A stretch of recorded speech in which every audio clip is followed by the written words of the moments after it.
오늘 말씀은 열왕기하 9장 27절에서 37절입니다. 대통령은 임기를 마치면 매년 1억씩 품위 유지비라고 하는 명목으로 받게 됩니다. 품위 유지비가 주어지게 된 것은 미국의 한 대통령이 임기가 끝난 후 워낙 청렴결백하게 살아서 사람들이 보기에 너무 없어 보인 것입니다. 그래서 그때부터 임기가 끝난 대통령에게 품위를 유지할 수 있도록 유지비를 주게 되었다고 하죠. 우리나라도 역시 미국 대통령제를 모방하기에 그 역시 따라서 품위 유지비를 지급하고 있습니다.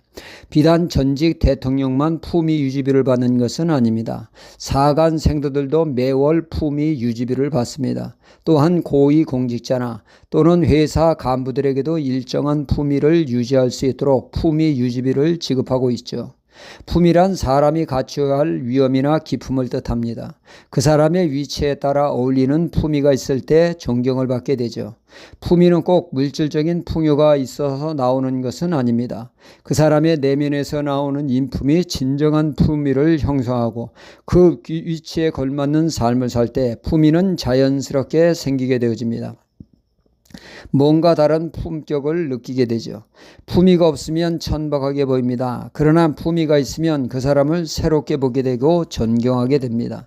사람은 누구나 인정받고 사랑받고 존경받는 삶을 원합니다.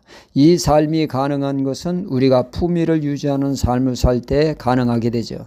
이 점을 우리는 늘 염두에 두어야겠습니다.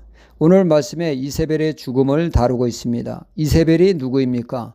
이스라엘 왕 아합의 왕비입니다. 왕비 이세벨이 죽게 된 말씀이죠.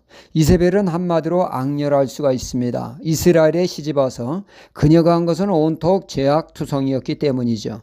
이세벨의 죄는 아합 왕을 꼬드겨 이스라엘이 바알 우상을 섬기도록 했고 또한 참소진을 대적하는 데 앞장을 섰습니다. 그녀의 삶은 처음부터 끝까지 하나님을 대적하는 삶이었죠. 이런 삶을 산 이세벨을 하나님은 예후라고 하는 장군을 통하여 심판하게 됩니다. 예후가 이세벨을 향해 올 때 이세벨은 자신의 생명이 얼마 남지 않았음을 직감하게 됩니다. 죽음의 시간이 다가오자 이세벨은 일국의 왕비답게 품위 있는 죽음을 맞이하겠다고 단장을 하기 시작을 합니다. 머리를 왕비답게 최대한 품위 있게 꾸미고 눈화장도 폼나게 하고 품위 있는 죽음을 그녀는 그렇게 준비했지만 과연 그녀의 죽음이 품위 있는 죽음이 되었습니까? 아닙니다. 그 반대였죠. 그 누구보다 천박한 죽음을 맞이한 사람이 되고 말았습니다.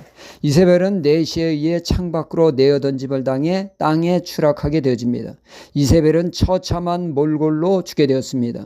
예후 장군은 비록 처참하게 죽었지만 일국의 왕비였으니 예후를 해주라고 명령을 내립니다. 그 시신에 장례를 치루어 주라는 말이죠.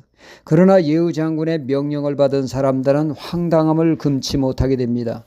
이세벨의 시신을 가까이 했을 때 그들은 놀라게 되죠. 그 사이에 개들이 이세벨의 시신을 개걸스럽게 먹어 남은 것이라고는 두개골과 손과 발이 전부였습니다. 시신 훼손이 상당했던 것입니다.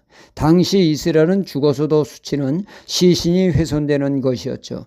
그래서 당시 죽은 이의 시신이나 뼈를 예를 다해 장사하게 되었습니다. 이세벨은 죽어서까지 그것도 개에게 시신이 훼손되어지는 수치 중에 수치를 당했던 것입니다. 그녀는 죽음을 왕비답게 품위 있게 맞이하기 위하여 최선을 다했지만 그 죽음은 천박한 죽음이 되고 말았던 것입니다.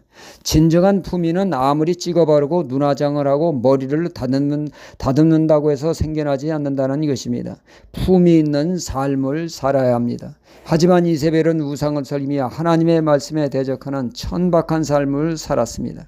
하나님은 철저히 무시하는 삶을 살았죠. 그 결과 그녀의 삶은 그 누구보다 천박한 삶이 되었던 것입니다.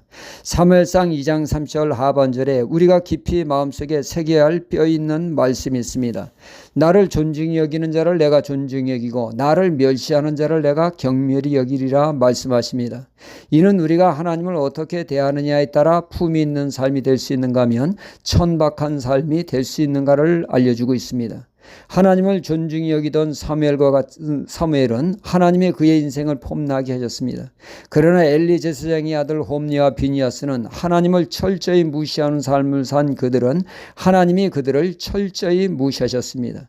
이세벨이 하나님을 무시하고 나름 품위를 유지한다고 찍어 발랐지만 천박한 죽음을 맞이했습니다. 우리 모두는 다 품위 있는 삶을 원합니다. 그 삶이 되는 것은 다른 것 아닙니다. 하나님을 존귀히 섬길 때 하나님은 우리의 삶이 품위 있게 세워주십니다. 할렐루야.